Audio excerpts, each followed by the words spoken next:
Welcome to the standard operating procedure for the Rapi-G system. This validated chlorine dioxide gas technology is designed specifically for critical industrial hygiene.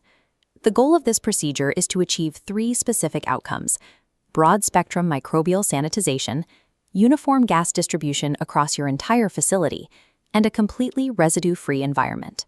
Before we begin, you will need a few basic materials: the active chemical components, standard plastic trays, and clean water. By strictly following the steps we are about to cover, you will achieve optimal sanitization while keeping your facility's production timelines on schedule. Step 1 is to determine the exact volume of your target room. Measure the length, width, and height in meters and multiply them together. Next, identify your target concentration level. Standard industry guidelines recommend 0.03 parts per million for pharmaceutical environments and 0.05 parts per million for food or dairy applications. This interface shows the official Rapi-G Excel calculator. Input your room volume and target concentration here, and the system will output the precise gram weights of the Rx and Ry chemicals you need for the cycle.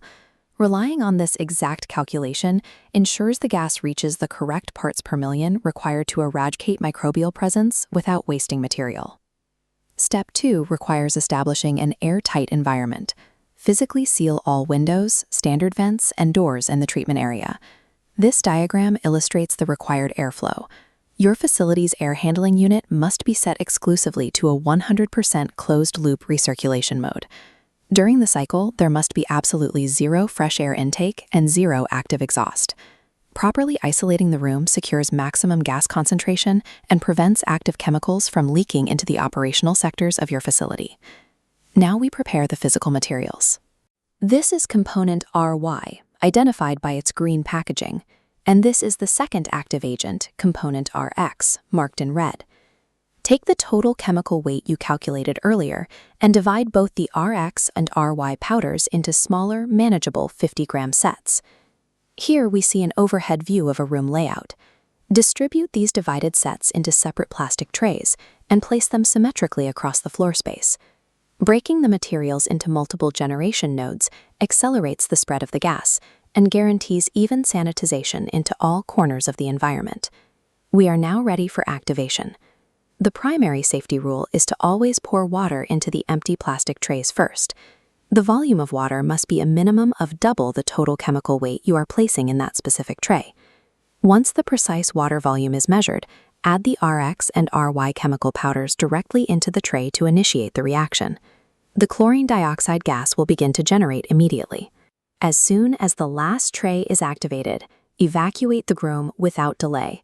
Securely close the main entry door behind you to lock down the treatment area.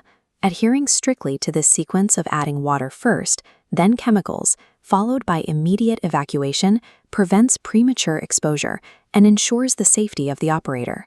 With the room sealed, the required contact time begins.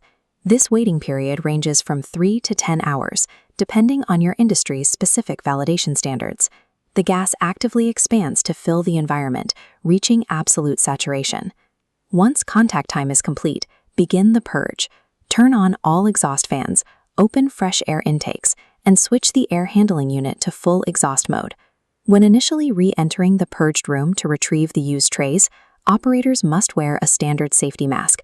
Executing this thorough ventilation process ensures the facility air is safe for your workforce to re-enter and resume standard operations. The residual liquid left behind in the trays after the cycle is completely safe to handle. You can safely dispose of it down standard drains or repurpose it for routine floor mopping and cooling tower treatments. To verify the success of the cycle, facility managers should perform routine microbiological swabbing of the treated surfaces. This comparison illustrates the typical result: a heavily contaminated baseline swabbing on the left, reduced to a safe, controlled microbial count on the right after the Rapi-G cycle. By analyzing your own validation results, you can dial in and optimize the exact parts per million dosage required for your facility's future cycles. The Rapi-G system turns complex chemical sanitization into a predictable, measurable procedure that consistently protects the integrity of your products and the safety of your consumers.